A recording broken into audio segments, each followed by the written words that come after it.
Christ is risen. Christ is risen indeed. Happy Easter, everyone, and welcome to our service with the Manaway Center Christian Church. Together, we are a community seeking to have open minds and open hearts and open arms, bearing the love and likeness of the risen Christ. My name is Reverend Chad Delaney, and I'm serving today with Sarah Smith and Adam Petrosino. Today, we're blessed to have music from Pam Abel, and we're also going to hear from our Explorer residents, Natalie Langham and Heidi George.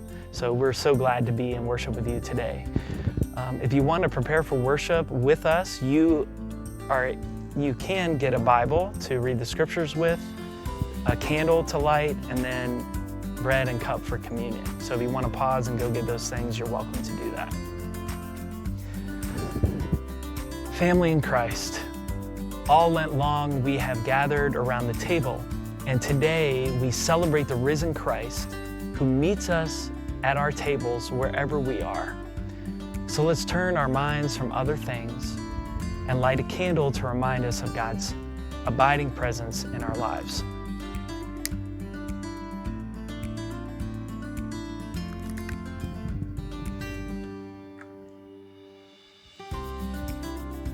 And as we prepare for worship today, listen to this reading by author Anne Siddell.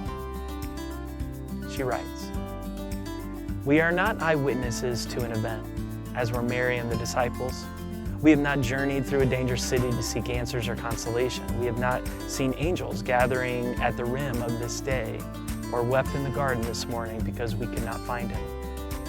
But we are here to attest to a story that has not lost its power during 20 centuries of change and conflict. We are here because those before us carried this story as if it were precious gold, cherished as if it were a key to hidden wisdom. Sisters and brothers in Christ, take your places here today in celebration and in awe. What you are about to hear again has the capacity to change the world. Your very presence attests to the rising up of life from the tomb of despair and to the uncontrollable power of God. It is Easter morning again, and we will celebrate."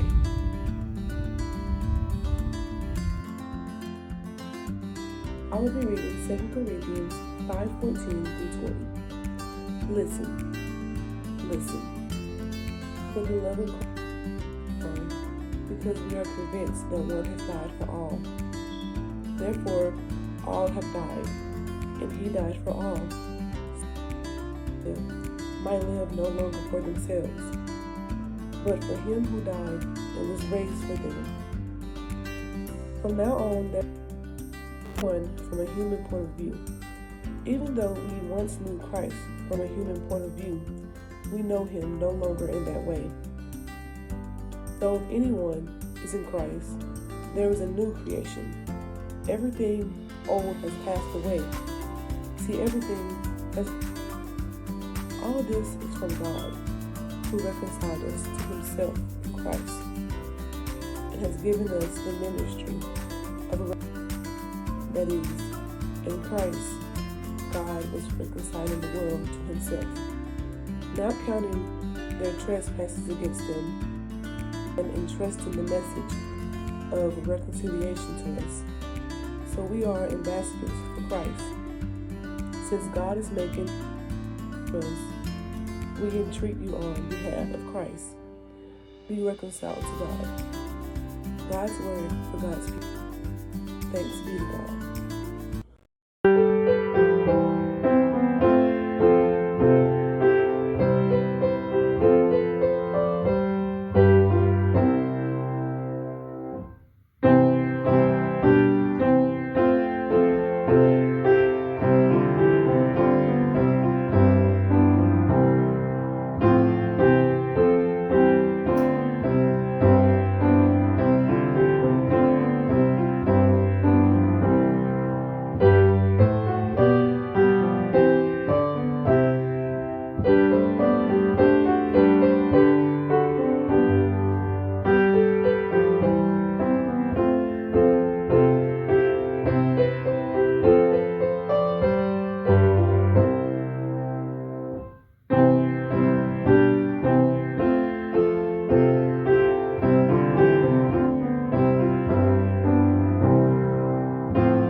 Hello everyone, coming at you now from Fayetteville, Arkansas with a message for all of you.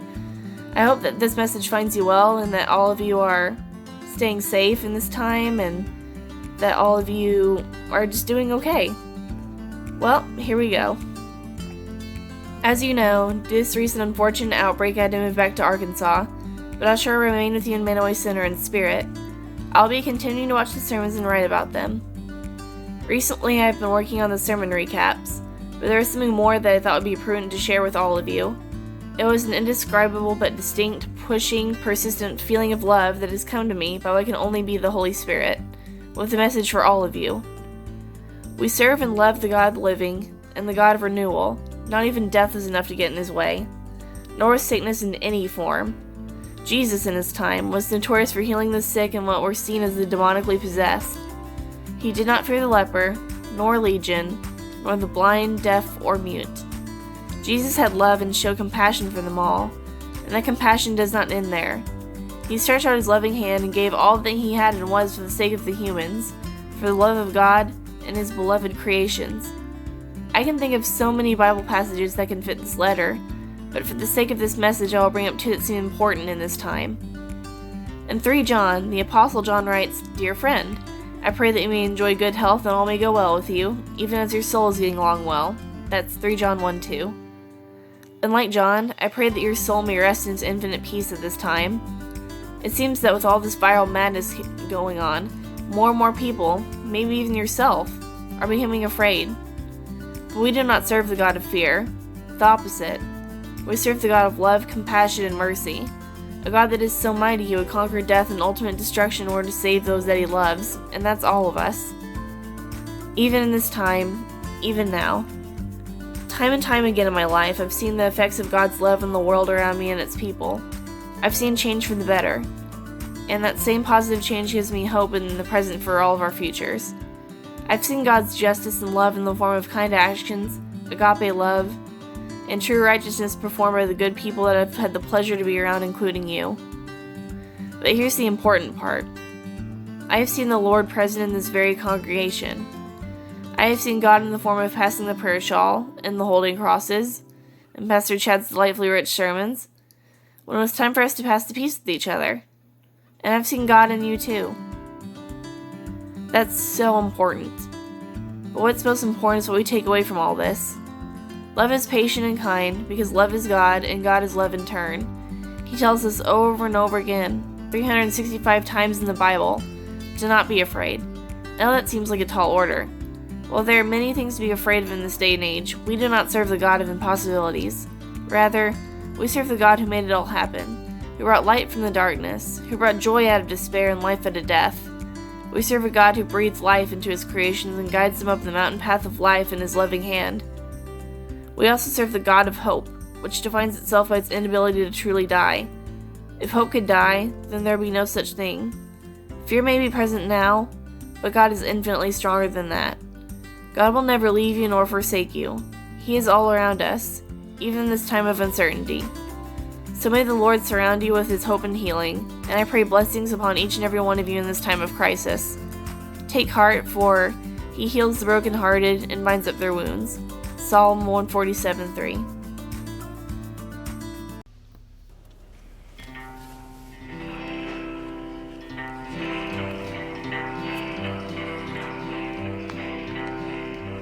Ho, ho, ho, Hosanna, ha, ha, hallelujah. He saved me, I've got the joy of the Lord. Ho, ho, ho, Hosanna, ha, ha, hallelujah. He saved me, I've got the joy of the Lord. Ho, ho, ho, Hosanna, ha, ha, hallelujah. He saved me, I've got the joy of the Lord. Ho, ho, ho, Hosanna, hallelujah. He saved me, I've got the joy of the Lord.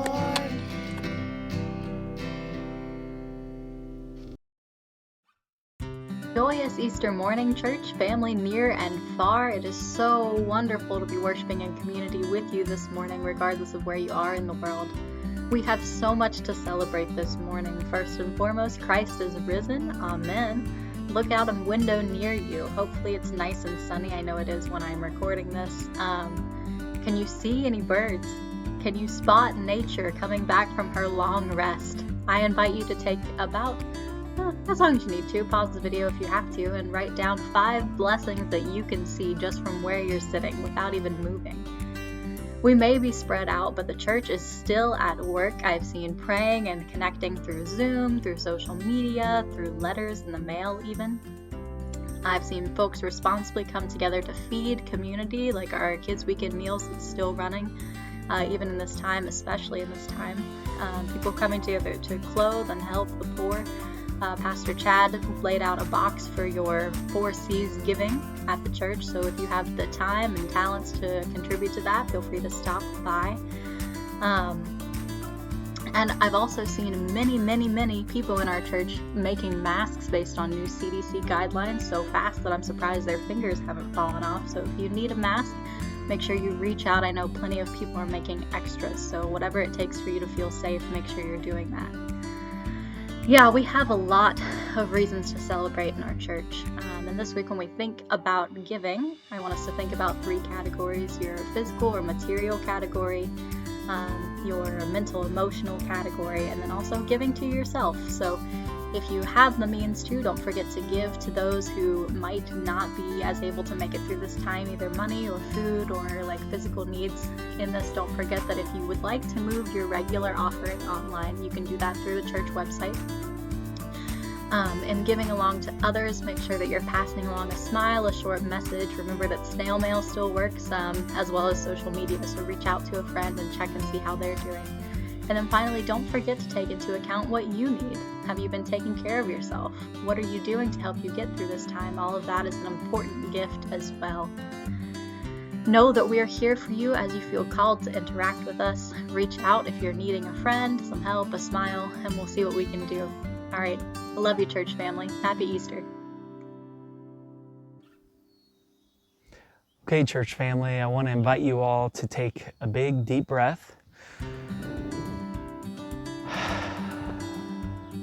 And let's pray together. Let us pray. God of new life, we give you thanks and praise for this day that you have made. We thank you, Lord, for the gift of Jesus Christ and for the gift of resurrection that you have written into the world around us, the blooming flowers, the budding leaves, and the sunshine. God, together we have walked this journey of Lent in a new way. We have gathered around tables and living rooms and screens, but God, we know that you meet us here. So God, with us, we celebrate today by your grace and presence that you've made a home with us. You did not shy away from the cross and the tomb, but endured through pain and abandonment. So God, come be with us in every painful place in our lives and every painful place in the world. God, you who sent the first women of courage to proclaim the resurrection, and you who abided with even the other disciples who were hiding and frightened, come be with us in every frightened place in our life and every frightened place in our world. God, you who revealed yourself to us in the table, in the breaking of bread, come be with us in our hunger and thirst. Come be with every hungry and thirsty person and place in the world. Bring life and bring love and bring hope. God, who listened, we are carrying heavy burdens in these hours. We are also, Lord, reflecting on our profound joys. We give them to you now in silent prayer.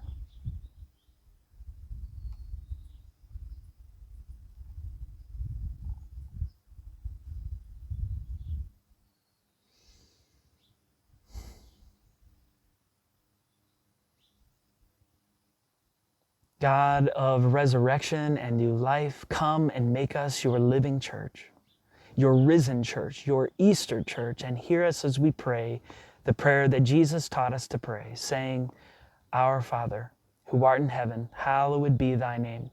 Thy kingdom come, thy will be done, on earth as it is in heaven. Give us this day our daily bread, and forgive us our trespasses, as we forgive those who have trespassed against us. And lead us not into temptation, but deliver us from evil. For thine is the kingdom, and the power, and the glory forever. Amen.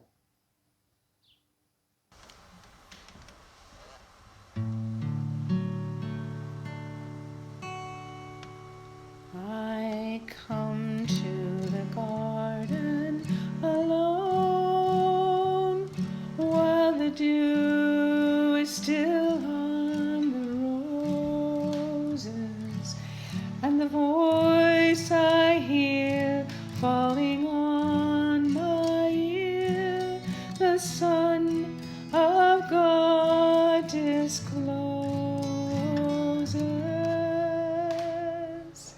And he walks with me, and he talks with me, and he tells me I am his own.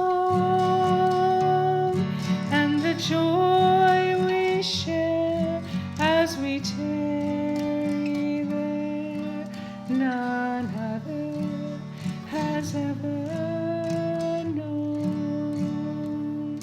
He speaks, and the sound of his voice is so sweet.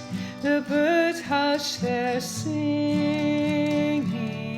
and the melody that he gave to me within my heart is ringing. And he walks with me, and he talks with me, and he tells me I am his own. And the joy we share as we tarry there, none other has ever known. I'd stay in the garden with him, though the night around me be falling, but he bids me go through the voice of woe. His voice to me is calling, and he walks with me, and he talks with me, and he tells me I am his own.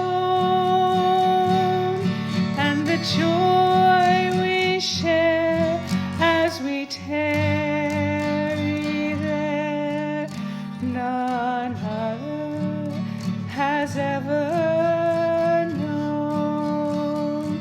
Yes, the joy we share as we tarry there, none other has ever known.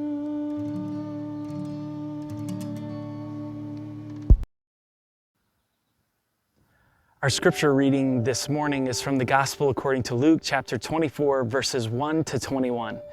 Listen, listen, listen for a word from God.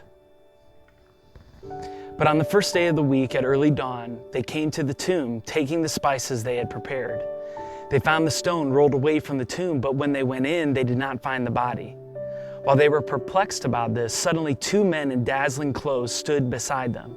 The women were terrified and bowed their faces to the ground. But the men said to them, "Why do you look for the living among the dead? He is not here, but is risen. Remember how he told you while he was still in Galilee that the Son of Man must be handed over to sinners and be crucified, and on the third day rise again." Then they remembered his words, and returning from the tomb, they told all this to the 11 and to all the rest. Now it was Mary Magdalene, Joanna, Mary, the mother of Jesus, and the other women with them, who told this to the disciples. But these words seemed to them an idle tale, and they did not believe them. But Peter got up and ran to the tomb. Stooping and looking in, he saw the linen clothes by themselves. Then he went home, amazed at what had happened.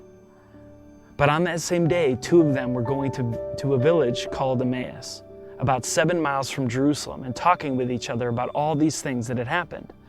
While they were talking and discussing, Jesus himself came near and went with them. But their eyes were kept from recognizing him. And he said to them, "What are you discussing with each other while you walk along?" They stood still, looking sad. Then one of them, whose name was Cleopas, answered him, "Are you the only stranger in Jerusalem who does not know the things that have taken place in these days?" So he asked them, "What things?" They replied, "The things about Jesus of Nazareth, who was a prophet, mighty in deed and word before God and all the people, and how our chief priests and leaders handed him over to be condemned to death and crucified him. But we had hoped that he was the one to redeem Israel. Yes, and besides all this, it is now the 3rd day since these things took place." The word of God for the people of God. Thanks be to God. Even a little hope is enough. Many of you have probably seen the movie Princess Bride, but if not, it's about a farm boy named Wesley who falls in love with the Princess Buttercup. In the movie, there's fencing and fighting and torture and revenge and giants and monsters and chases, escapes, true love, and miracles. If that doesn't sound too bad, then I suggest you give it a shot sometime while you're staying at home. Well, anyway, at one point, the main character gets hooked up to a torture device called the machine, and he basically gets the life sucked right out of him. And so his two friends, Inigo and Fezzik, find him and basically think that he's dead. So as a last-ditch effort to save him, they take him to this local guy named Miracle Max. I mean, who else would he take him to, right? So Miracle Max takes one look at him, up and down, and says, "Well, it just so happens that your friend here is only mostly dead. There's a big difference between mostly dead and all dead."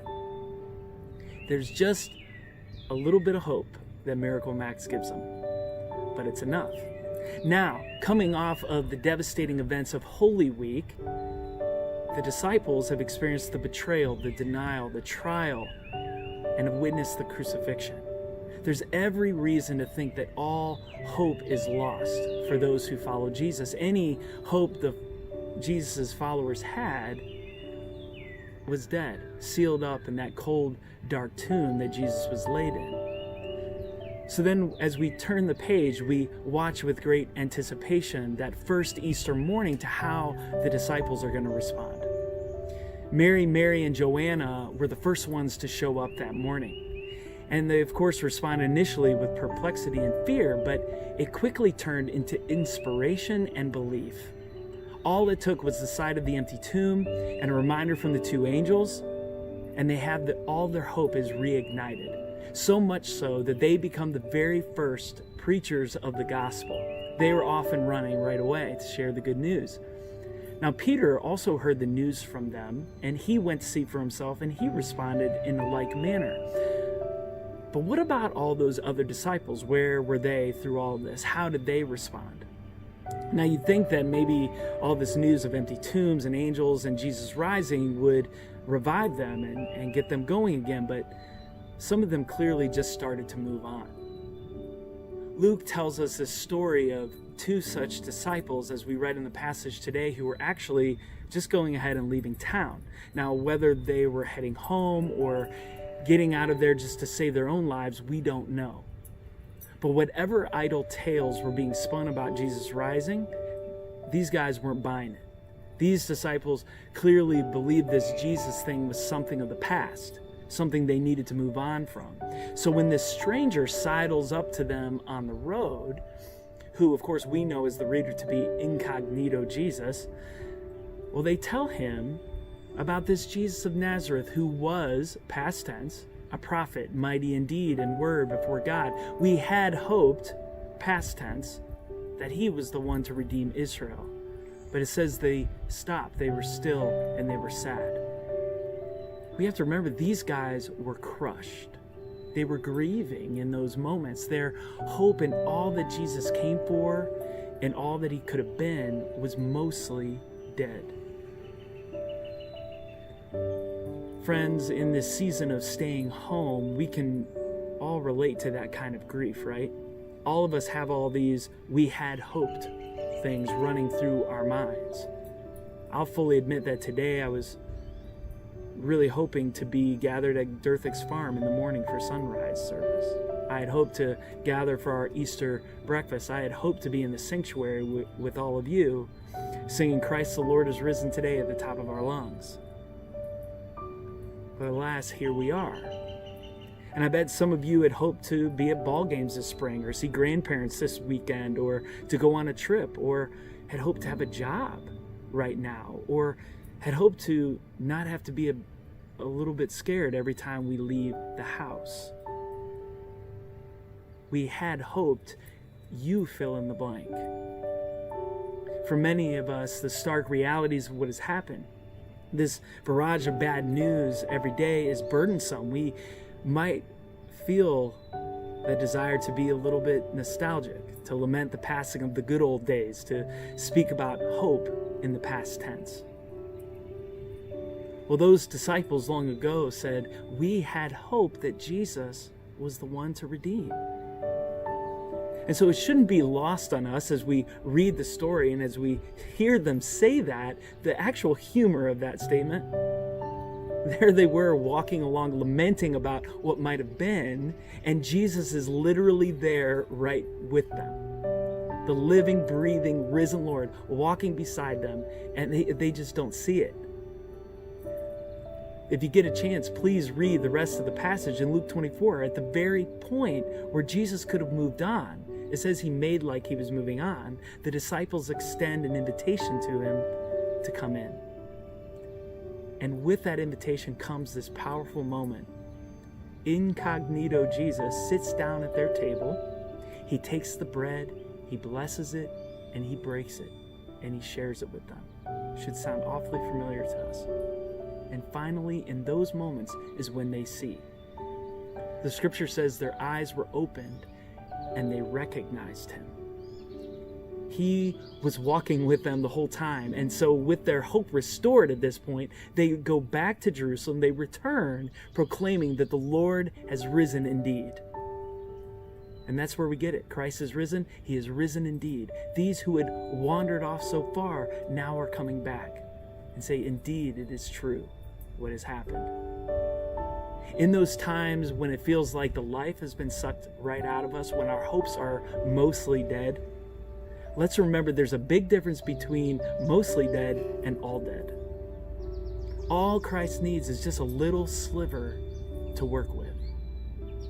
Remember, he was the one who told us that even faith the size of a mustard seed was enough to move mountains. And so this story is here to remind us that even with just a little bit of hope, our life can be restored. So what a gift it is to know that whether we are hopeful and unfazed in this time, or whether we are hopeless and despairing, the risen Christ will still meet us where we are. Christ meets us if we are thriving and springing to action like Mary and Joanna, or if we are walking away, if we are tired, if we are discouraged, if we're wondering what might have been. Christ still meets us there. Whatever space you're in, the risen incognito Christ will find you. So this Easter and henceforth, maybe it's smart of us to keep an eye out for the risen Christ, because you never know where Christ is going to show up. The risen Christ is revealed, hope is restored and renewed through simple everyday things that happen, everyday moments around the table, in the bread and the cup, as we see in the story, but also in the laughter of a child, in a word of encouragement from a friend or loved one, in the words and deeds of peacemaking and justice seeking for the least of these. We see Jesus rise in gifts of forgiveness and generosity, of compassion and love.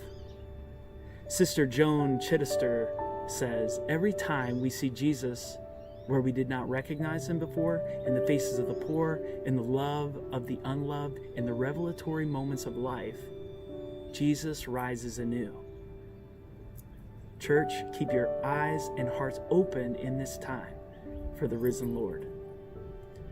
So, family of God, Easter morning is a reminder to all of us in all times and places that all the crosses, tombs, or death in any of its forms is never enough to extinguish the redemptive purposes of God. God always finds a way. Where the world closes a door, God opens up a construction site on the other side of the house to build something new. When the world puts a period, God starts a whole new story. Even when our hope feels mostly dead, God sidles up close to us to bring us back to life. And that's what Easter is all about. As the Apostle Paul proclaimed so long ago, it is Christ Jesus who died, yes, who was raised, who at the right hand of God, who indeed intercedes for us. Who will separate us from the love of Christ? Will hardship or distress or persecution or famine or nakedness or peril or sword? No. In all these things we were more than conquerors through him who loved us. For I am convinced that neither death nor life nor angels nor rulers nor things present nor things to come nor powers nor height nor depth nor anything else in all of creation will be able to separate us from the love of God in Christ Jesus our Lord. Brothers and sisters in Christ, may the risen Christ be revealed to you in these days. And may the risen Christ be revealed through you so that faith, hope, and love will always endure. May it be so. Amen.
For our communion this week, I invite you to look around the table you found yourself in front of.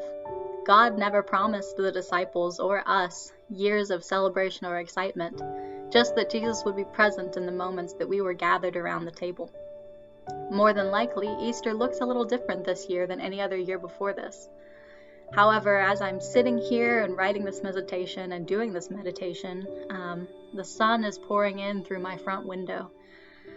There are birds chirping, plants are budding, life starts anew, even in the midst of crisis. Christ our Lord is risen today. In celebration, we gather around this table to celebrate the life, death, and resurrection of our Lord and Savior. We set aside our worries for a moment to fully live into this story. We recall that on the night when Jesus met with his beloveds in the upper room, he passed bread among them, blessing it, saying, "Take and eat. This is the bread of life for the long journey ahead." In a like manner, he took the cup, blessed it, passed it among them, saying, "Take and drink. This is the cup of salvation."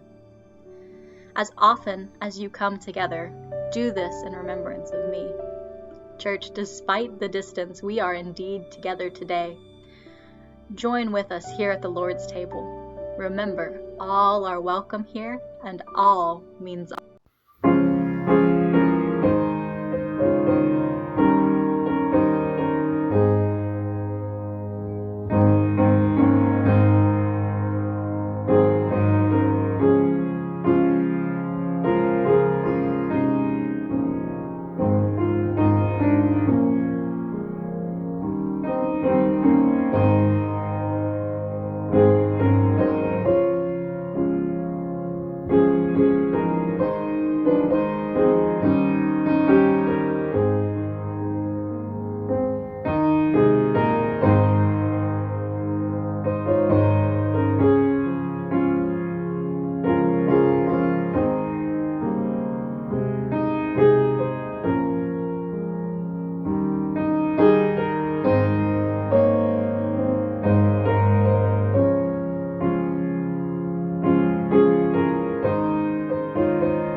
People of God, I want to thank you for joining us, and a blessed Easter to you and yours wherever you are. As we depart together, I want to leave you with these words from John Van de Laar. We go as hope carriers. We thank you, Lord, for reigniting the flame of hope within us, for filling our hearts with light and evicting the darkness, and for giving a new vision of your glory. We live now as light bearers to a world in darkness. We live now as hope carriers to a world in despair. We live in the name of the risen Christ, in the love of God, and in the power of the Holy Spirit. Christ has died, Christ has risen, and Christ will come again and again and again and again in every act of love and every act of forgiveness, of kindness and compassion, as we live and move and have our being in the risen Christ. May it be so, and go in peace. Amen.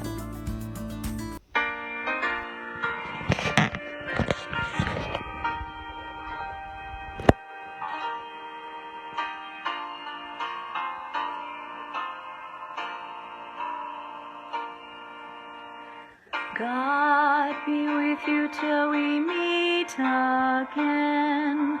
By his counsel's guide uphold you, with his sheep securely fold you. God be with you till we meet again. Till we meet, till we meet, till we meet at Jesus' feet. Till we meet,